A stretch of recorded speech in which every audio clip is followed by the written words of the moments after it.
Amigas y amigos de la visiónradio.net, les habla Luis Velázquez. Encantado de estar una vez más con ustedes en Diálogo Internacional. Son las 10 de la mañana de hoy, 10 de diciembre del 2024, y tenemos un invitado de lujo.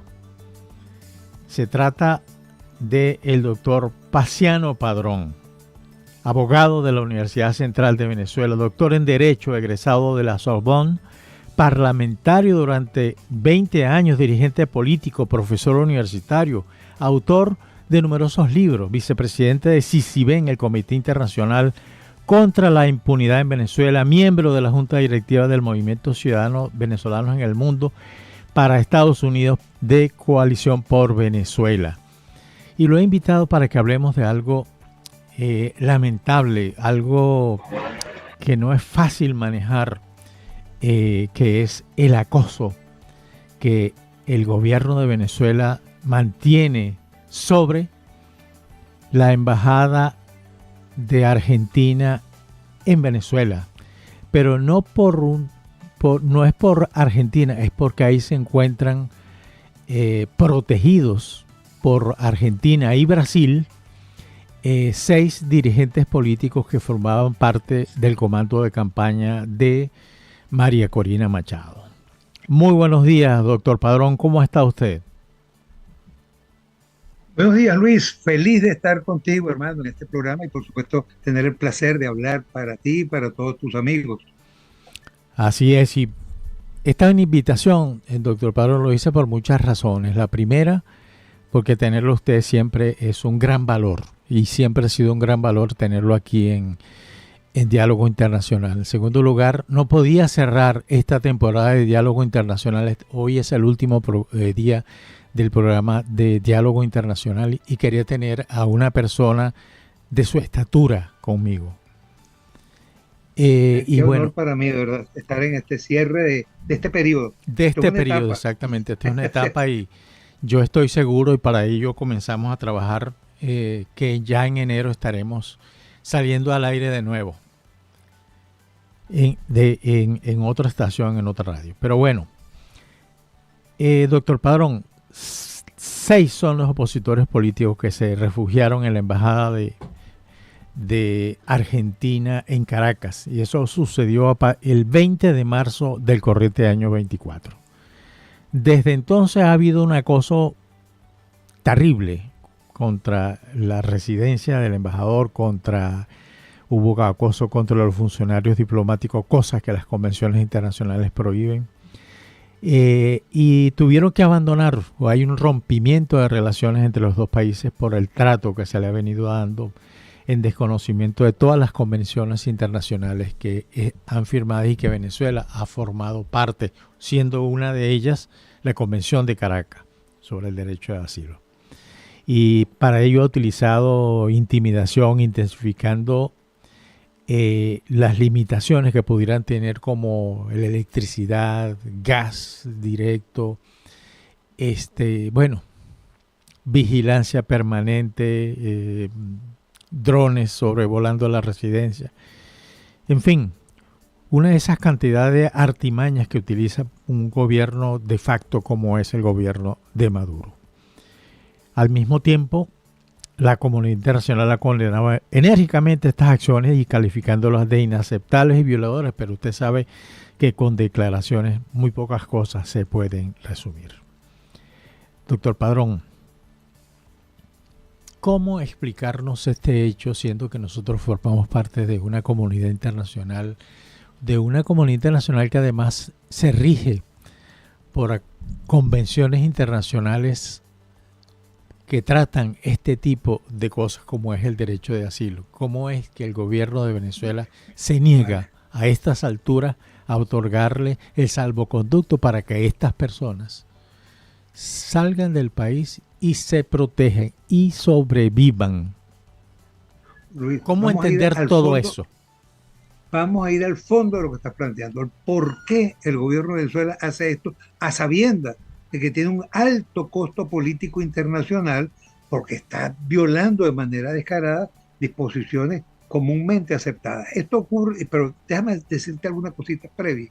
Esto está ocurriendo precisamente en Caracas, cuando se está violando la Convención de Caracas, suscrita hace ahora exactamente 70 años, Sí. durante el gobierno de Marcos Pérez Jiménez, en 1954, hace 70 años, aprueba, se aprueba estas disposiciones que establecen de manera perfectamente clara cómo ha de regirse esto. El artículo primero, por ejemplo, de esta Convención de Caracas, establece el asilo otorgado en legaciones, en embajadas, a personas perseguidas por motivos políticos, será respetado por el Estado territorial. Tiene que ser respetado. El artículo 2, todo Estado tiene el derecho de conceder asilo. El derecho, no la obligación. Argentina concedió el asilo. El artículo 3 dice, no es lícito conceder asilo a inculpados por delitos comunes, pero después establece en la misma convención que es el Estado que otorga el asilo quien califica si el delito es común o no, porque si no, ya sabemos que para el régimen criminal de Maduro todos somos unos delincuentes, salvo ellos, Sí. y todos cometen todo tipo de delitos, como que es el Estado asilante, es Argentina en este caso, quien debía determinar si era asilo político, y así lo determinó. Pero hay una cosa mucho más interesante, Luis, y está en el artículo 10 de esa misma convención. El hecho de que el gobierno del Estado territorial asilante no impedirá la observación de la presente convención. O sea, el que hayan roto relaciones no lo deja fuera, pero dice más, el artículo 19 entonces, si por causa de ruptura de relaciones el representante diplomático que ha otorgado el asilo debe abandonar el Estado territorial, como fue el caso, fueron expulsados de Venezuela el embajador y todo el cuerpo diplomático de Argentina, saldrá a darle el salvoconducto para que el embajador y todo el personal argentino al salir se llevara consigo. Se establece más esta misma cláusula 19.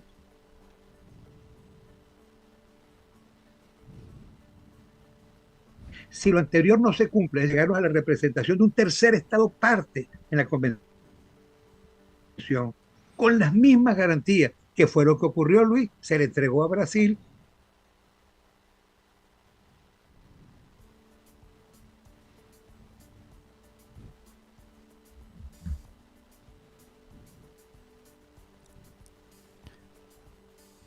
¿Me escucha, doctor Padrón? ¿Me escucha?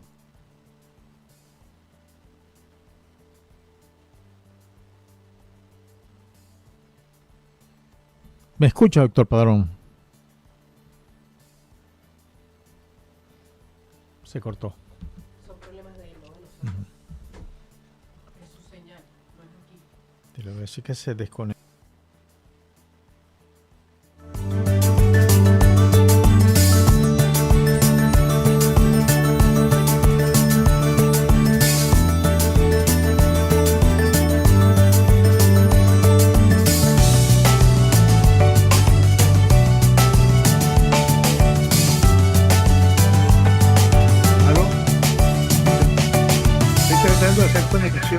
Ajá, ya lo tenemos. Déjame salirme por... Voy a salirme un segundito. Desconecte uno de los aparatos que Sí, tiene. eso estoy. Ok. Eso estoy tratando de hacer. Un minutito, por favor. Ajá, ahora sí.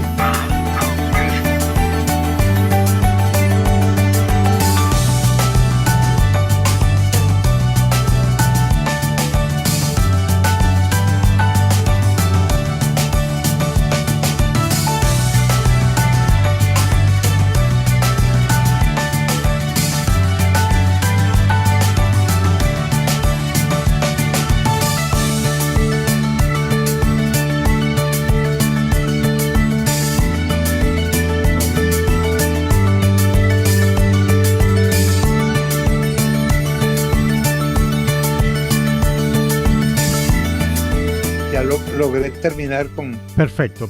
Se escucha bien. Bueno, entonces esa es la razón por la cual el gobierno actúa de esta manera, a una sabienda que tiene un costo político, es porque está cumpliendo una misión: sembrar miedo. Miedo porque es lo único que lo puede retener. Fíjate tú, no sabe el gobierno que no puede tener niños presos. Porque lo sabe. ¿Para qué los mantiene? Para que los padres impidan que cualquier niño se le ocurra salir a la calle, para sembrar miedo, terror. Es una manera de efectivamente ir señalando cómo deben hacerse las cosas, que nadie se le ocurra asilarse una embajada. La embajada que ha sido definida por este término de asilo, perdón, que viene del griego, asilos, significa templo inviolable, sitio donde no se debe ser molestado.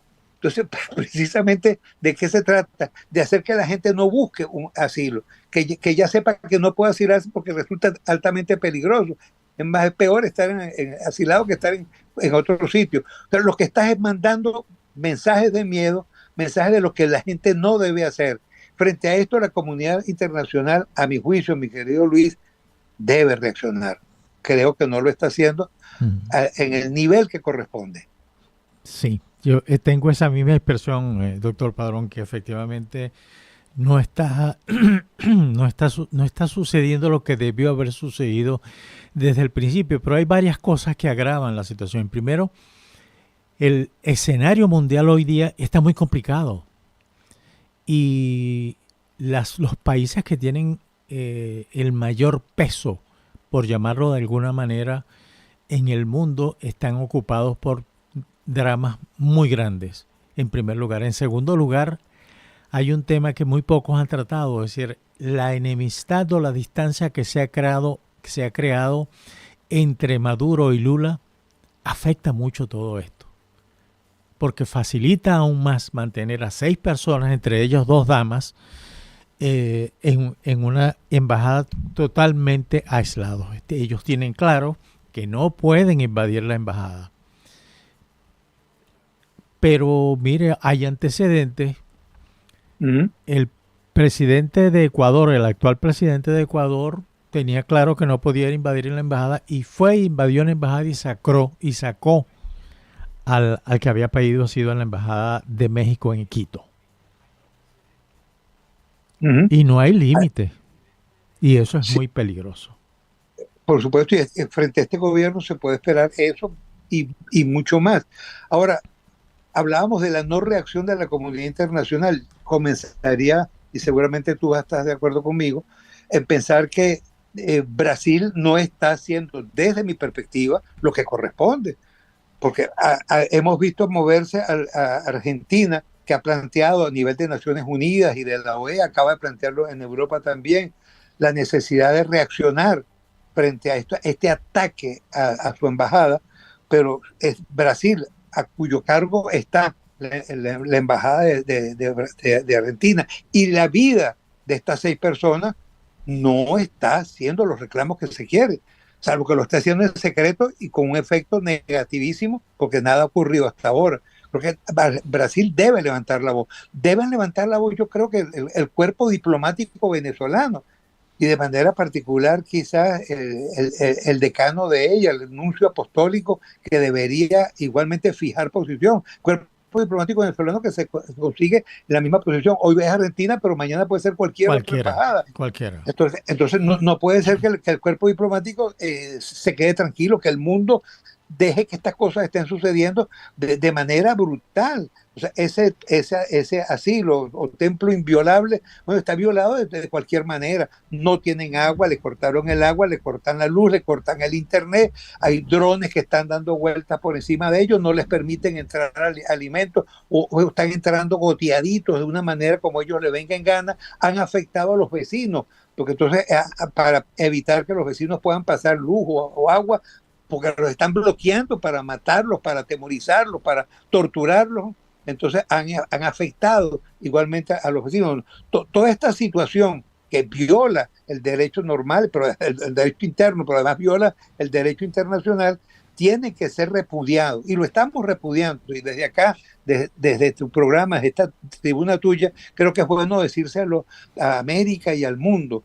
es absolutamente indispensable que reaccionemos, que los países del mundo reaccionen frente a este atentado. Este es un atentado contra la libertad, contra la democracia, contra la independencia de los pueblos, contra las autonomías, contra lo que contempla la Convención de Viena, que es un paso fundamental para la relación, digamos, inteligente entre los hombres y entre los países. Y tú lo conoces estupendamente bien en tu condición de diplomático. De modo pues que yo creo que es el momento de que haya una reacción y un reclamo, una exigencia mundial frente a un gobierno despótico, tiránico, cuyo único objetivo es sembrar miedo para permanecer por el miedo. Sí, efectivamente es tal cual como usted lo está planteando.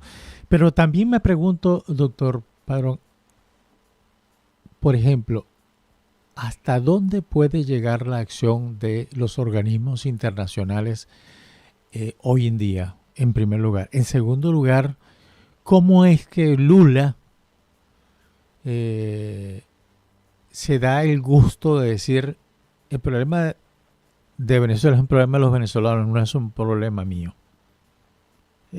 Yo lo interpreté como diciendo, como un apoyo a Maduro. A lo mejor no es correcto lo que yo interpreté, pero se traduce de esa manera. Es decir, que no lo va a fastidiar y por eso me recordé en el momento en que usted estaba diciendo que las acciones, acerca de las acciones que estaba implementando Argentina en las Naciones Unidas, quejándose, pidiendo acción, Brasil pasaba como desapercibido ante todo esto. Es un problema de Brasil también, porque él aceptó asumir la responsabilidad del cuidado de la embajada y de los residentes que estaban ahí temporalmente. Cuando efectivamente. No, concluye, perdón. No, estoy dándote la razón. Sí, el tema es que nadie como que quiere meter la mano. Es decir, le están dejando la posibilidad a un gobierno infame como es el gobierno de Maduro, que haga lo que quiera, que se burle de las convenciones que, entre otras cosas, y en plena dictadura de Pérez Jiménez se firmó una convención, que es la Convención de Caracas, nada más y nada menos. ¿Cómo se explica usted tremendo rollo que hay? Yo entiendo, en Europa hay una guerra que es terrible y que va a continuar un tiempo más. En Medio Oriente ni hablar, porque está en juego otras cosas, como es la supervivencia del mundo como lo tenemos ahora.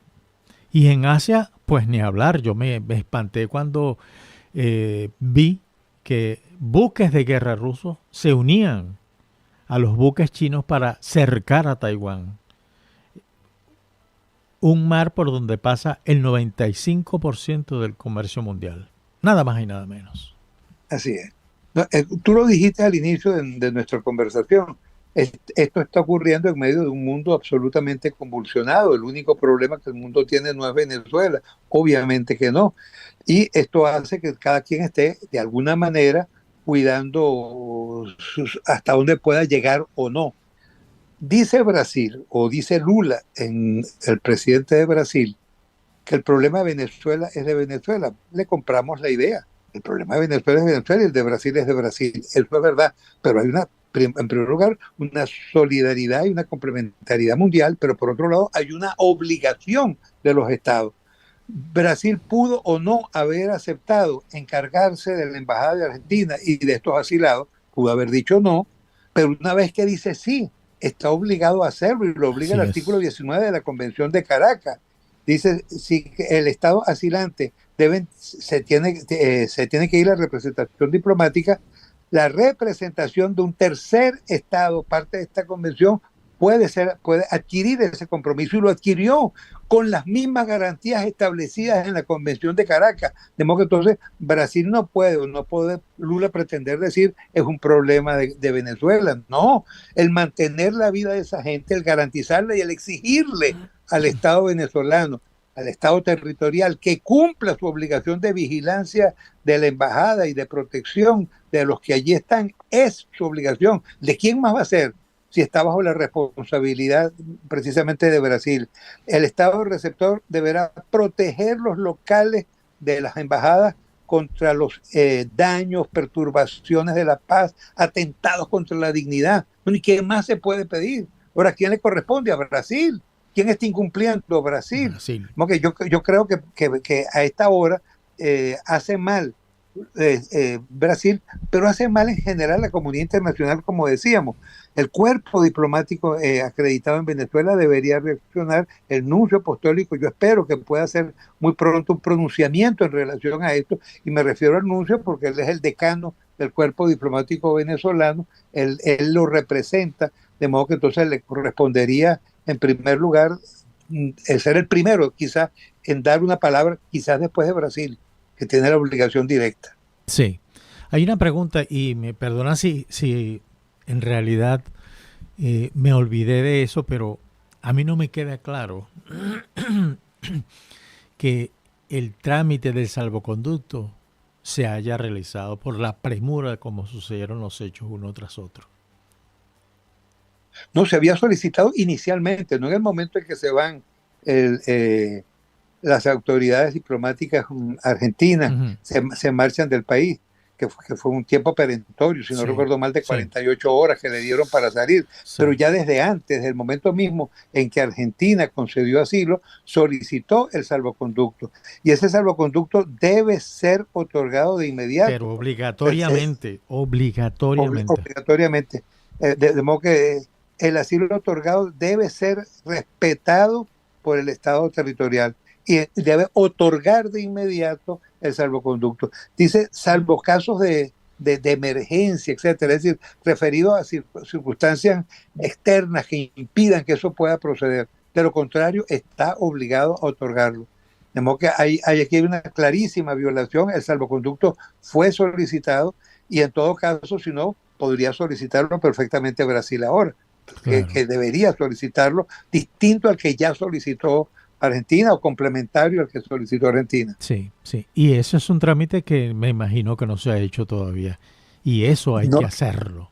Fíjate, no lo sé. En el caso específico de Brasil, sé que Argentina sí lo solicitó, y repito, lo solicitó de inmediato, apenas concedió el asilo, que informa al Estado territorial, que le informa al gobierno de Maduro. Hemos otorgado asilo a estas 6 personas, en el mismo momento solicita el salvoconducto para ellas, y no hubo respuesta. Y no ha habido respuesta todavía. Claro, son cosas que uno ni siquiera entiende, porque al final mantener una posición como esa juega en contra del gobierno también. A no ser que tu objetivo sea sembrar el terror, que es lo que estás haciendo. Pero es un costo, lo que estás haciendo? Es un costo muy alto. Evitando que otra gente se pueda asilar. Porque ¿quién busca ahorita un asilo en Venezuela? ¿Quién va a buscar meterse en una embajada para colocarse en una situación de esta naturaleza? Evidentemente que nadie. O sea, ellos están ganándose eso a un precio muy elevado. Ahora, ese precio tienen que pagarlo, y por eso es que me llena de indignación, perdóname que lo diga así, Luis, me llena de indignación no ver reaccionar a la comunidad internacional. Son frasecitas muy circunstancial, de momento, y creo que esto requiere de pronunciamientos muy claros, de tanto de Naciones Unidas como de la OEA, y por supuesto de Brasil, claro, que es el primer afectado, porque lo es. O sea, su derecho como Estado protector está siendo violado de la manera más descarada, más brutal. ¿Cómo es que se queda callado? ¿Cómo es que no levanta la voz? ¿Cómo es que no exige el cumplimiento de la Convención de Caracas? Sí. Repito, convención que está cumpliendo 70 años mismo año. Y que fue aprobada durante una dictadura. Durante la dictadura. Sí, señor. Eso es un detallazo. Sobre todo en el caso de Naciones Unidas, doctor Padrón, que Naciones Unidas tiene instancias donde puede haber una, ¿cómo se llama? Tiene pronunciamientos de mucho peso político, como es el Consejo de Derechos Humanos, porque lo que está haciendo el gobierno venezolano es violar los derechos humanos de 6 personas, ni hablar los derechos humanos de los venezolanos que están allá, que son alrededor de 25 millones de personas. Así es absolutamente. Y luego una gente, estos 6 personas, estos 6 compatriotas que están asilados allí, que nada tienen que ver con el delito. Megali Meda es la jefa de campaña de, de María Corina Machado, y por esa razón es colocada, es apresada, simplemente por ser jefe de campaña. Uruchurtú es el coordinador internacional de la campaña de Venezuela, no tenía nada que ver, ningún de ellos. Omar González, militante, dirigente del Partido Voluntad Popular. La Claudia Macero, coordinadora de comunicaciones. ¿Qué delito cometió esta periodista? ¿Qué crimen pudo haber cometido? Villalobos, el coordinador electoral de 20, o sea, estaba simplemente persiguiendo a la gente del equipo, María Corina. Estas son las condiciones en las cuales fuimos a esas elecciones que ganamos el 28 de julio en la forma en que ganamos, con casi 70% de los votos, a pesar de todas estas arbitrariedades, sin jefe de campaña, sin jefe de medio, con la gente presa, perseguida, etcétera. Y por supuesto, el último que no debo dejar mencionar, al exministro Fernando Martínez Mótola, quien es asesor de la plataforma unitaria. O sea, esta es la gente a la cual no se les otorga el salvoconducto. ¿Qué delito cometieron? Entonces no se dice nada, bueno, salvo esas generalidades de alteración del orden público, de conspiración, de asociación para delinquir o cosas por el estilo que no tienen ningún fundamento. Frente a eso, solo queda levantar la voz, protestar y, por supuesto, no dejarnos amilanar. Estamos caminando hacia el 10 de enero, estamos caminando hacia la transición, hacia el paso que necesariamente debe darse para abrir un tiempo distinto a Venezuela. Así es. Doctor Padrón, permítanos ir a una pausa muy corta y ya regresamos. Estamos conversando con el doctor Paciano Padrón acerca del acoso que sostiene el gobierno de Venezuela a la embajada argentina en Venezuela. Ya regresamos. Doctor Padrón, si bien es cierto que usted nos ha dicho en 2 o 3 oportunidades la falta de pronunciamientos, la falta de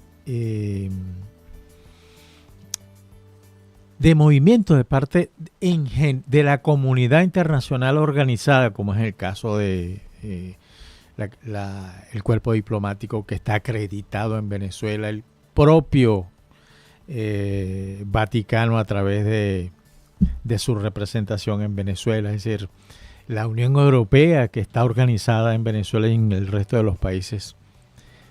¿Qué tipo de apoyo pueden ofrecer estas organizaciones a su entender, que puedan garantizar, por un lado, la seguridad de las personas que ahí se encuentran refugiadas y por el otro lado, la posibilidad de presionar de manera tal de que se le puedan aprobar los respectivos salvoconductos a estas personas? Porque cuando hubo el apuro con Edmundo, una persona con quien hemos sido compañeros de trabajo, un grato amigo además, el salvoconducto salió rápidamente, pero ¿qué más se puede hacer? En el caso de Edmundo, el gobierno entendió, Maduro creyó que lo mejor era precisamente que se fuera, y por eso accede a otorgar el salvoconducto y permitirle salir. Él creía que era preferible tenerlo fuera que tenerlo preso, que la presión iba a ser mayor. Y creo que fue un acierto de Edmundo buscar salir, porque esto le ha permitido, como lo hemos visto, moverse hoy en el escenario mundial como pez en el agua. Es un escenario que conoce, lo está haciendo de manera muy acertada, obteniendo respaldos para Venezuela, para la democracia, para apoyo para su llegada a Venezuela el 10 de enero. Yo creo que esto ha sido bien positivo. En este caso, definitivamente quiere Maduro demostrar que asilarse es un mal negocio, que le va a ir mal a quien se asile, y meter miedo por esa vía no nos interesa. Y por eso esa posición recia hasta ahora, que llega a esos extremos, no digo ridículos, inhumanos, de dejarlos sin agua, sin luz, sin comida, azotándolos con drones, metiendo gente armada, 20, 30 hombres armados a las puertas de la embajada, haciendo como si van a entrar un poco para tener en angustia, en una tortura a los 6 asilados que allí sobreviven, por una sobrevivencia en ese lugar que debía ser templo inviolable, pues convertido en la cosa más nefasta que uno puede ver, peor que una de las cárceles cualquiera de Venezuela, que ya son per se suficientemente malas y violadoras de derechos humanos. Ahora, la presión internacional que debe hacerse precisamente para que ceda Maduro, para que entienda que ese costo que él sabe que está pagando es mayor de lo que quizás él mismo se pueda estar imaginando, porque tiene consecuencias en otros ámbitos. Esto, por supuesto, tiene una consecuencia en el reconocimiento al mundo y en lo que va a venir a inicios del nuevo año. De modo pues que esa presión debe hacerse y creo que no hacerla sería hacerle el juego a Maduro. Él va a pagar y le está pagando a conciencia, repito, porque su beneficio es el miedo. Y ese lo está logrando. Miedo que ha hecho que la gente retroceda y evidentemente a nadie le podemos pedir ahorita que esté en las calles. Claro. O cómo pedirle que salga a las calles en un momento en los cuales eso significa muerte, prisión, privación de libertad, asesinato. Las cosas que estamos viendo, estas cosas locas, absurdas, que nos llenan de tanta indignación. Sí. Presión, no queda otro, hermano querido. Sí, no, definitivamente. Es verdad, sobre todo que vemos en la prensa niños. Han dejado en libertad a 2 niñas que estaban casi por suicidarse por lo que están viendo, por el trato que les estaban dando. Un niño no debe estar preso. Claro. Ahora, eso es violación de ley, sí. Eso es atentatorio a los derechos humanos, sí. Lo sabe el gobierno de Maduro, claro que lo sabe, tan idiotas no son. Pero la razón de pagar el precio de cometer ese tipo de crimen es generar miedo. ¿Le permitirías tú a una nieta tuya, a un hijo tuyo, salir a la calle a una manifestación? Ni de casualidad, ni de casualidad. Entonces son los padres los que van a comenzar a reprimir, a aguantar. Y si eso se lo están haciendo a los niños y a las mujeres, ¿qué no me harán a mí? Entonces hace que la gente se vaya retrayendo. Ese es el precio que ellos están pagando, ese rechazo internacional a estas violaciones de derechos humanos, pero te repito, es hoy lo que les queda frente a un territorio que comienza a movérsele, frente a un respaldo internacional que cada vez disminuye más, frente a una fuerza armada que le está dando la espalda. Yo creo que la mejor demostración de esto fue el 28 de julio, el día de las elecciones. Edmundo González Urrutia ganó las elecciones en todos los centros militares, los centros electorales colocados en posición militar, o sea que no solo ganó en todos lados, sino allí. ¿Y quiénes votaron allí? Militares. ¿Y por qué votaron? Por Edmundo, en contra de Maduro, o sea que ya esto no es una cuestión que está por verse. Por supuesto que el cogollo, las altas figuras del ejército, de las Fuerzas Armadas en general, por supuesto que están sumisos al gobierno y están allí chupando de esa teta y no se quieren despegar. Pero la inmensa mayoría del mundo militar, al igual que la inmensa mayoría de los venezolanos, por supuesto que ya está hastiada, quiere cambio. Y ese cambio, esa procesión va por dentro. Eso no es gratuito. Todas estas cosas van avanzando. Es un proceso que va en marcha. Yo creo que estamos en los días finales de un régimen que ya ha durado demasiado. 26 años estará cumpliendo en enero. ¿Cuánto más tiempo tendríamos que darle?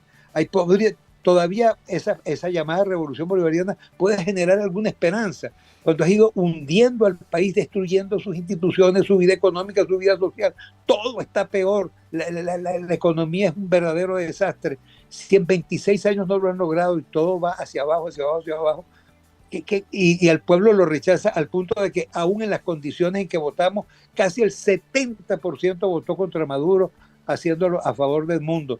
Entonces, ya esto significa que estamos en los últimos días.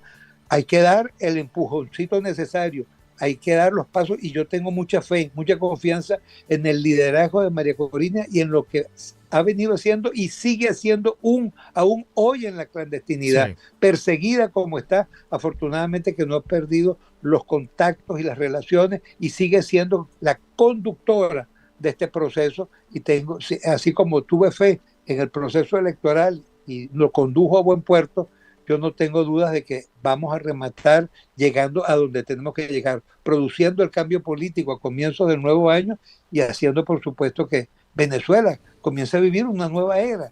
Ya basta, esos 26 años pesan fuerte, no va a ser fácil borrarlo, porque ha sido el daño fuerte. Sin embargo, estoy seguro que muy pronto va a haber una reactivación económica, gracias a Dios, y con ella vendrá la satisfacción de otras necesidades. Sí, sí. Hay dos cosas que le quería decir y la primera, concuerdo con usted. María Corina se ha ganado un puesto en la historia venezolana moderna, sin duda alguna. Ha demostrado sus dotes de líder, sus dotes de lideresa, sus dotes de que es una persona responsable de sus actos y capaz de llegar a donde tiene y debe llegar. Eso Dilo hasta el final. hasta el final. Y la segunda cosa es que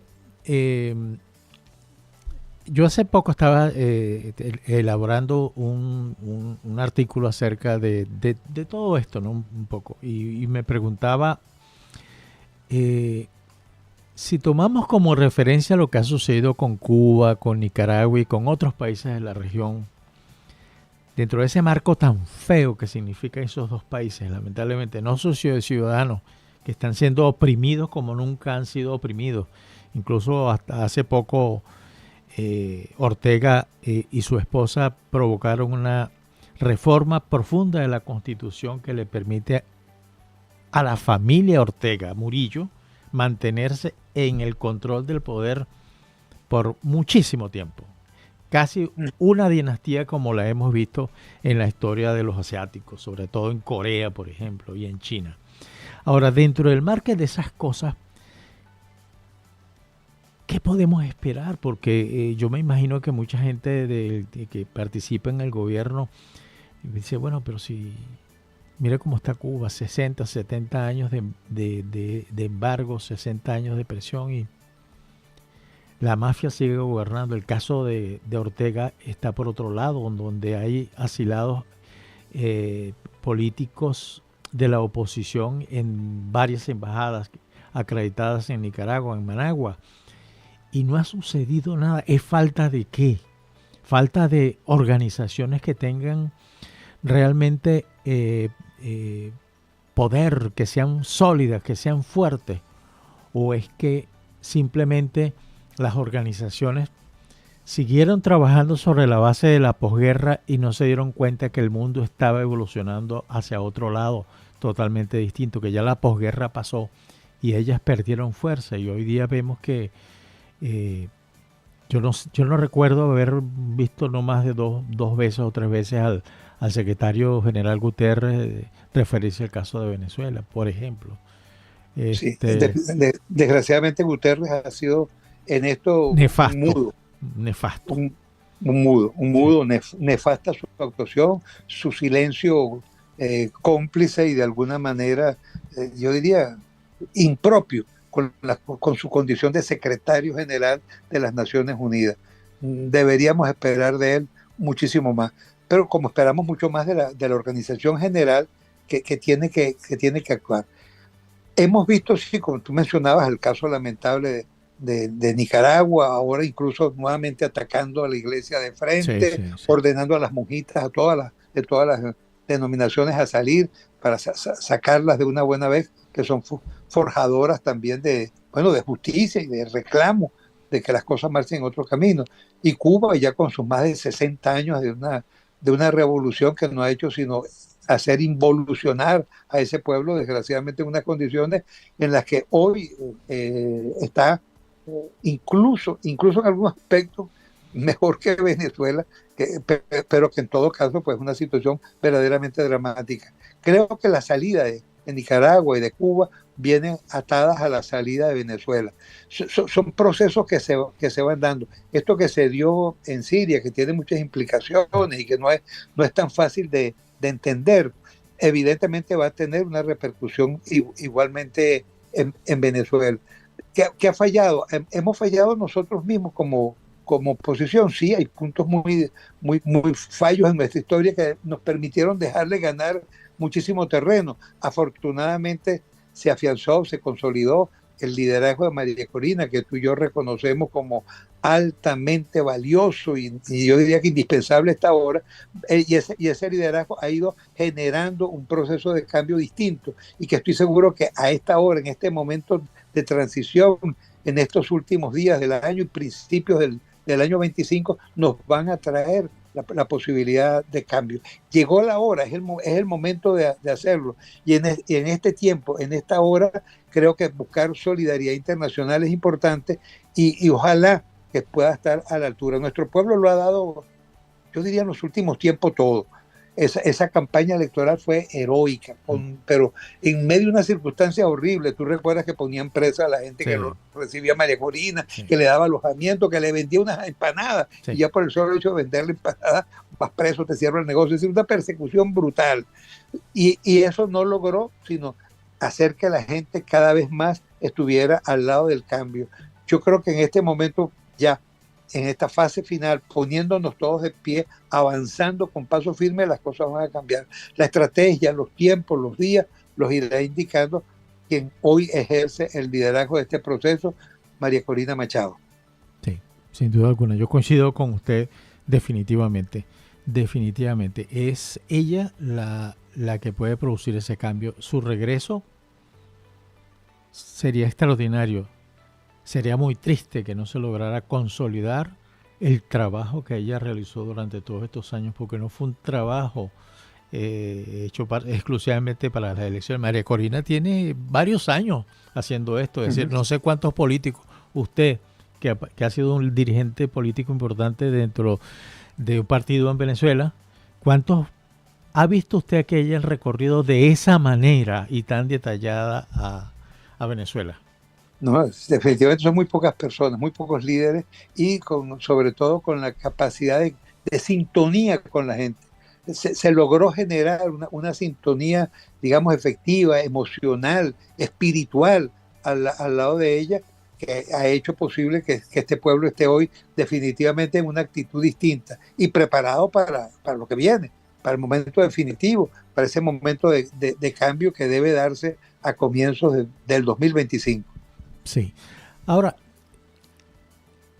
¿qué papel deberían jugar a partir de ahora? Porque se acerca el 10 de enero los países vecinos. Es decir, cuando nosotros vemos, oye, Simón Bolívar se mató, se movió, cruzó los Andes a caballo con sus soldados, muchos de ellos a pie, liberó a 5 países.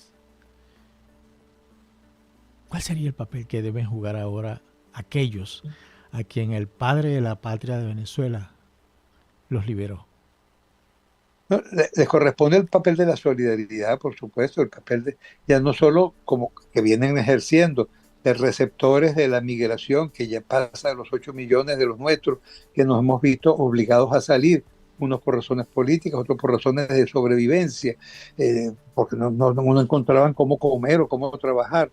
Pero todo ello hace que la solidaridad vaya más allá de la receptividad de los migrantes y que haga posible que conjugando fuerza con el pueblo venezolano logremos el objetivo que nos estamos planteando. Esa solidaridad internacional tan indispensable para que efectivamente sienta Maduro la necesidad, y la va a sentir cuando recuerde que el pescuezo no retoña, que va entonces a sentir la necesidad de salir, de dejar, de abandonar, de buscar quizás la fórmula de encontrar la salida lógica, que el que él se pueda salir de Venezuela. Yo creo que eso podría negociarse. No es impunidad, ahí está la Corte Penal Internacional que está haciendo su tarea y aspiramos que efectivamente continúe. Yo no tengo duda de que va a llegar, de que habrá justicia en La Haya. Yo de eso no tengo duda y las cosas han ido marchando bien, mi querido Luis. Sí. Ahí, por más que tú y yo de repente quisiéramos que haya acciones y decisiones que deben tomarse y que se van a tomar, se ha ido tomando su tiempo el señor fiscal, sus razones tendrá, pero lo que no tengo duda es que vamos a tener justicia allí. Y en ese momento, ojalá que nuestros países hermanos, nuestros países vecinos, Colombia es uno de los primeros que tiene que verse allí reflejado. No habrá paz en Colombia si no la hay en Venezuela. Definitivamente. La situación colombiana está muy, muy difícil. Hay 3 países importantes en el continente que deberían fijar posición clara: Brasil, Argentina y México. De ellos se espera esa reacción que ojalá muy pronto podamos tener. Sí, sí. Además los países andinos. Por favor. Claro. Los países Claro, andinos claro. tienen que decir algo. Es decir, Colombia ya a través de Petro, mal que nosotros tenemos las observaciones contra ese señor. Pero bueno, por lo menos tiene una posición bastante clara con respecto al gobierno de Maduro y el haber dicho, bueno, ya los venezolanos no quieren la revolución bonita. No les solucionó ningún problema. Eso es bastante que lo diga Petro, que ha sido un izquierdista guerrillero y que ha cometido muchas injusticias. Eso es mucho. Pero el resto no. Yo no he visto al presidente de Ecuador decir absolutamente nada. Tampoco lo he visto del de Perú, por ejemplo. Sí, ¿Entiendes? hay declaraciones que sí has visto, pero no en los términos que quisieras ver, con, con la letra grande y a 8 columnas, con voz fuerte. Ha habido manifestaciones, un poco cada quien está jugando también a su propia política interior, y es lógico, y eso es perfectamente comprensible. Pero lo que pasa es que la paz y el desarrollo en el continente difícilmente se va a lograr si esa paz no llega a Venezuela, si Venezuela no deja de ser un factor de perturbación dentro del continente, y esa perturbación alcanza incluso a los Estados Unidos.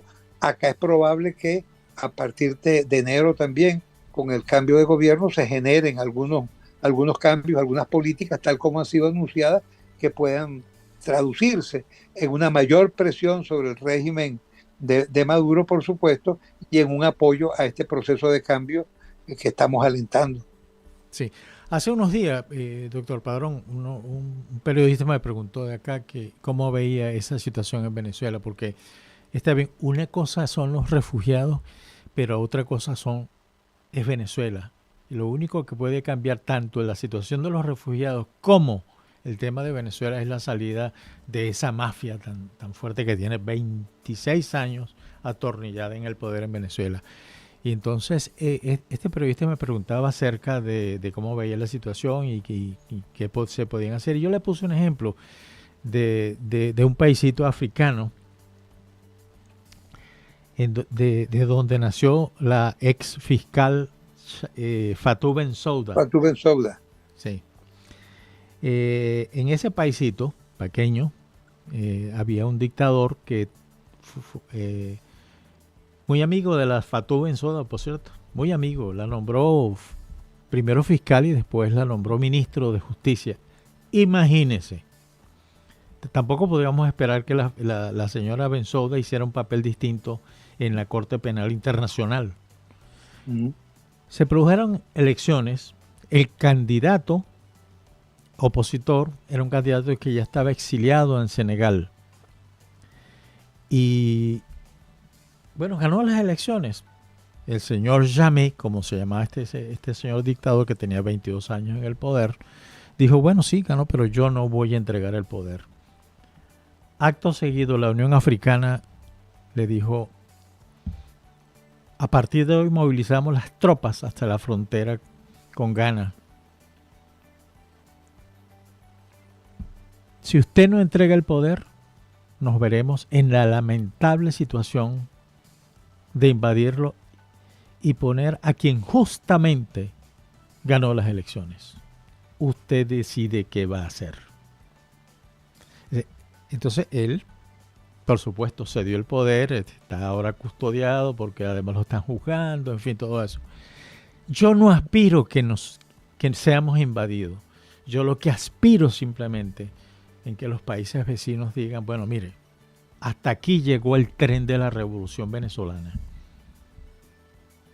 No los apoyamos. Y usted nombró 3 países fundamentales en todo esto, que es México, Brasil y Argentina.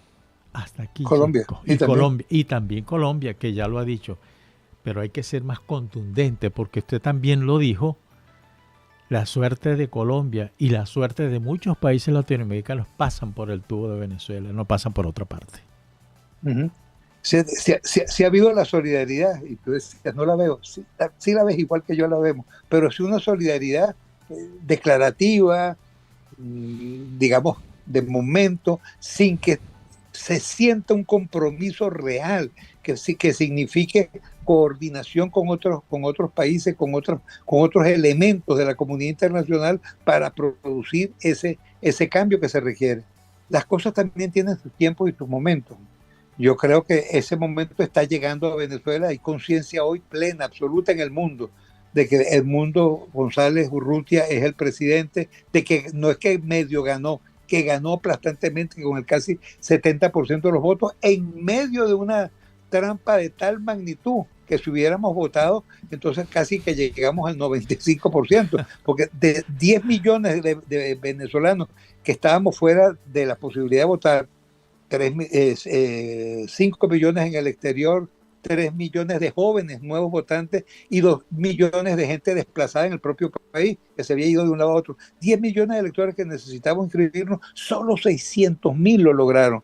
Quedamos por fuera 9.400.000 que no pudimos votar, solo 600.000.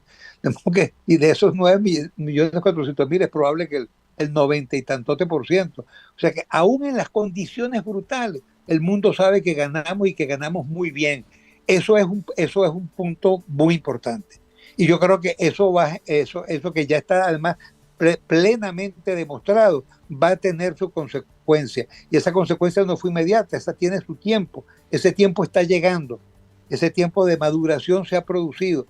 Yo espero, mi querido Luis, que esa reacción que tú quieres ver y que yo necesito ver con la misma pasión y vehemencia que tú, la vamos a encontrar muy pronto. Es el momento en el cual van a dar el paso. Ojalá que incluso los 3 países que hemos mencionado antes, sí, Brasil, Colombia y México, sean capaces de tomar una posición distinta. Lo espero más de Brasil y de Colombia, sí, que de México. Claro. Veo, no sé qué comparte conmigo. Absolutamente.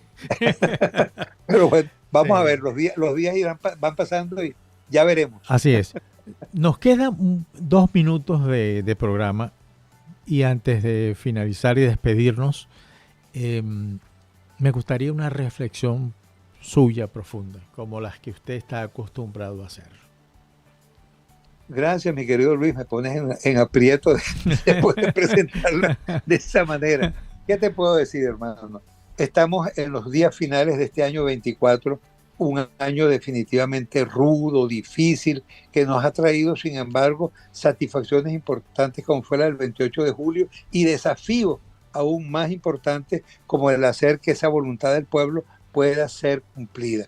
Creo que cada uno de nosotros, por un lado los venezolanos y por otro lado los hombres demócratas del mundo, de América, de este país y de los otros países del continente, tengamos la solidaridad necesaria para entender que hoy es Venezuela y que hoy es el momento de darle y de ayudarla. Yo creo que si cada uno de nosotros pone de sí con mucha fe, con mucha esperanza, con oración, porque hay que sumar la oración a este propósito, vamos a lograr el objetivo. Tengo fe, tengo esperanza de que así sea. Y no quiero terminar mis palabras sin agradecerte la invitación, no solo al programa de hoy, sino tantas veces que he tenido la suerte, el privilegio de estar en esta tribuna que hoy cierra una etapa para abrir una muy próximamente. Pero en todo caso, quiero dar reconocimiento a ti, a tu programa, a tu inteligencia, a tu capacidad, a la manera en que preparas tus programas que resultan siempre tan gratos y tan estimulantes. Gracias, Luis, por esta tarea de difusión y por haber mantenido y mantener esta tribuna abierta. Un fuerte abrazo, doctor Padrón, y bueno, estaremos pendientes y lo invitaré de nuevo. Cuente con eso. Usted va a ser la primera persona que invite para la continuación de Diálogo Internacional. Un fuerte abrazo y muchas gracias a todos por el apoyo que me han dado durante estos casi 6 años de programa.